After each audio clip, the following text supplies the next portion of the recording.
welcome to the Petrello Report, the weekly show where my hair grows longer, my sanity wanes a little further away from my brain, and we have fun nonetheless. This week I sat down with an interview with Miss Porter of the library to talk about cats and books.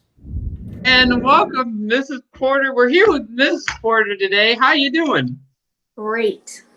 That's awesome. I'm really excited to have you on this third episode of the Petrello Report. What have you been up to lately in this time staying at home, working from home? I've been reading. Surprise, surprise. I've been spending quality time with my cat. I've been drinking tea. The typical librarian kind of things to do. Yeah, I don't know. I kind of imagined like maybe at home you cut loose or something or did something no one expected. These are the things that I can share with our school community.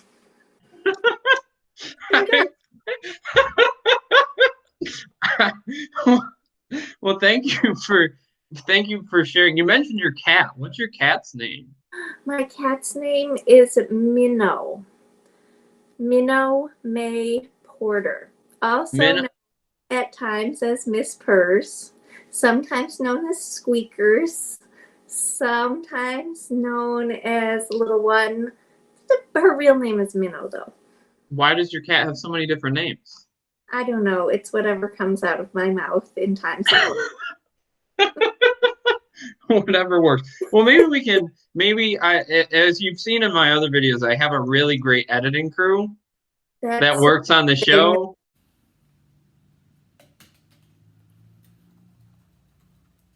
So maybe we can get like a picture of Minnow or Miss Whiskers or Purr Kitty, whatever you call it. Just take you over and show you.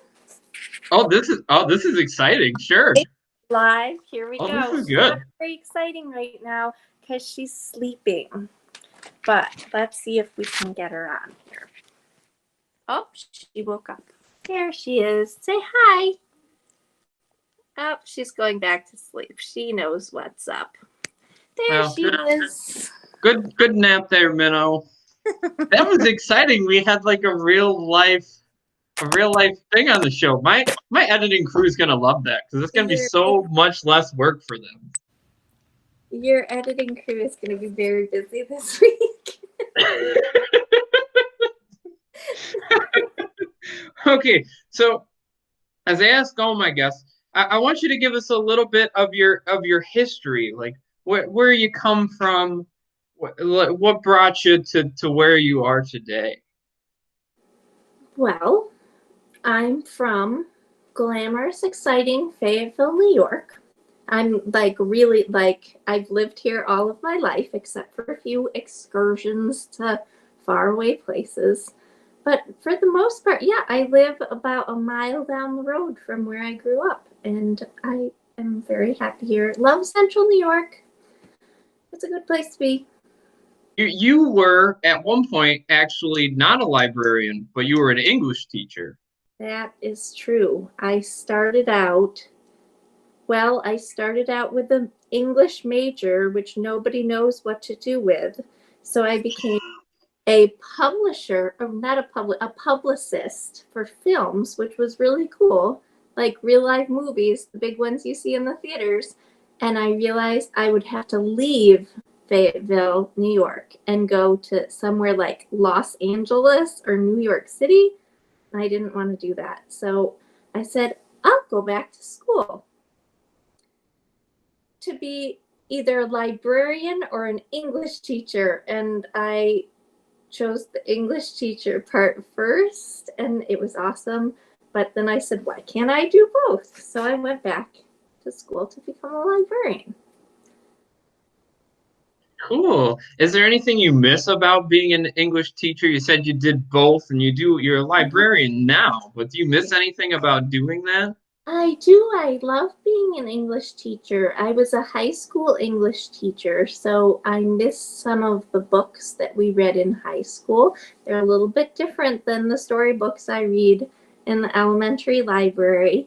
And I miss the high school kids. I had a lot of fun with them. And the school I taught in, I was also a coach, and it was a boarding school like Hogwarts in Harry Potter. So I miss hanging out with kids and having dinner with them and seeing them just wandering around on the campus. It was fun. That sounds fun. That's like a whole different experience. And you were a bus driver too, Yeah, right?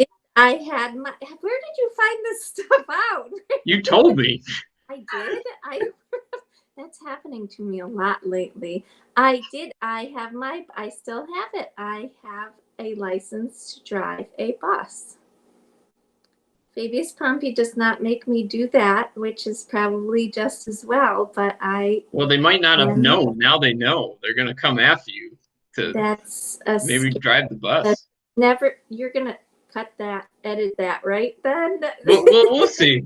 for my, If any administrator of the school is watching this video right now, maybe don't have her drive the bus. yeah, that's well, considering I ask you for a ride to school when it's really snowy, that suggests that it probably wouldn't be a good idea to have me driving young children in foul weather.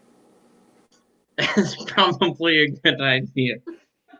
All right, so you are our librarian, and so I'm going to kind of turn to books because, as you know, I don't know if everybody knows, I do read a lot Mm-hmm. in my spare time, and I, for one, miss the public library here in Fayetteville, I where know. I also live. We walked by it the other day, and I was like, I miss you, library. Come back. And I also miss the school library, though. So, what have you been reading? You said you were reading. What kind of books have you been reading? I have been reading. I just finished a book last night, actually. I'm feeling, when I finish a book, I feel like I thought I'm going to go read today. And then I realized I'd finished it and I was really sad. It's like losing a friend. I finished The Thousand Doors of January, which was a Oh, very good but rather long book. And I don't know what I'm going to read next, but I've been reading some books that I may share with our students. I've got one over here called Mac B Detective. Hold on, wait. detective. Oh, Let's you want to see. get it? Oh, Mac B Kid Spy. It's by Mac. Oh, It was one of my favorites, so I thought, well, I'm going to check that out because it might be a good thing to read to the kids. nice. That's cool. Speaking of long books, I brought some of my own because I wasn't able to get to the library. I wasn't going to read this for a Mm. while, but this is my book. I'm taking on The Lord of the Rings here by Tolkien. I've never read the whole thing. I've only read parts of it. I'm about halfway through. I wanted to read this over the summer, but then since the library is not open, I had to look at my own bookshelf, which is doesn't have a lot on it, but I have this giant tome there that Yeah, is that's a big one. just like descriptions of fields and description of mountains, and then them riding on horses, and then talking about the history that no one knows about and doesn't have to do with the story. And then every once in a while, they do something that actually happens. I don't know what kind of books we really have in the library, so I brought a couple recommendations. There's some of these I really think you're gonna like. This first book, there's a couple of these I have that I don't know if we have in our library, but I like to use in music class. It's about these old lady. This one's an old lady that swallows leaves. It's a whole series. She swallows things. Yep. Do we have this? We have multiple, we've got leaves. I think she swallows a bell in one of them. She swallows something that makes a snowman. I just gave away the end of that book. Sorry. Yeah, we've got about 10 of those various strange things that the old lady ate. Check. That's great. Well, I highly recommend it. That's a These are good great. I don't know if you have these. This is a great book I found quite a while ago. It's not really as much of a reading one, but it's called Find the Cat. one. That looks really cute and strangely So what this familiar. is, if anybody ever wants to check this out, is, let me open it up, is there'll be a picture. Let's get a better one. Okay, so there's a picture here, Oh, and there's and what they've done is they've edited a cat somewhere into this picture, and you have to find it. It's kind of like Where's Waldo, yeah. but a cat. And there's also these nice quotes here. Like this one says, I have studied many philosophers and many cats. The wisdom of cats is infinitely superior. I believe that. I All sorts totally of agree. things.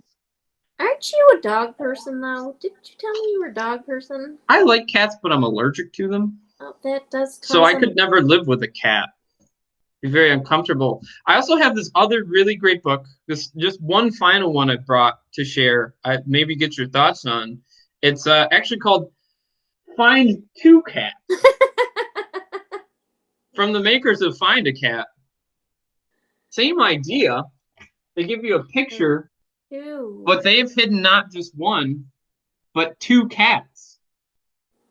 I don't see any cats. All I see are flowers, but I like the pictures. Very nice. There's cats in there somewhere. Are they real cats hiding in the picture? Like real life cats or little pictures of cats? So what they are is they're real life cat. Oh, see, I found one. They're real life cats, but they weren't actually in the pictures originally, I think. I Oh, think they were like edited, they were like photoshopped into the pictures. but are they hiding in places that a cat would normally be hiding? Yeah, sometimes. Yeah, okay. Usually. These look like very good recommendations for our library. Yeah, and there's some wisdom, there's quotes in there, so there is technically reading. Yeah. That's technically Those look good. good. Yeah. Cool. Do you- I was like, you didn't sound very serious. If I hope in September next year I can walk into the library and you're unpacking all the new books and I'm gonna like open one up and be like, find a cat. They will be the first books on display in the fall. Find cat. Find a cat. You got it, Mr. Petrello. Beautiful. Awesome. Well, thank you, Ms. Porter, for joining us on this edition of the Petrello Report. Thank you for having me. It's over? Oh, This is it? This is that's it. Did you want more? Do you have anything to add? This will do. Thank you for having me on the Petrello Report.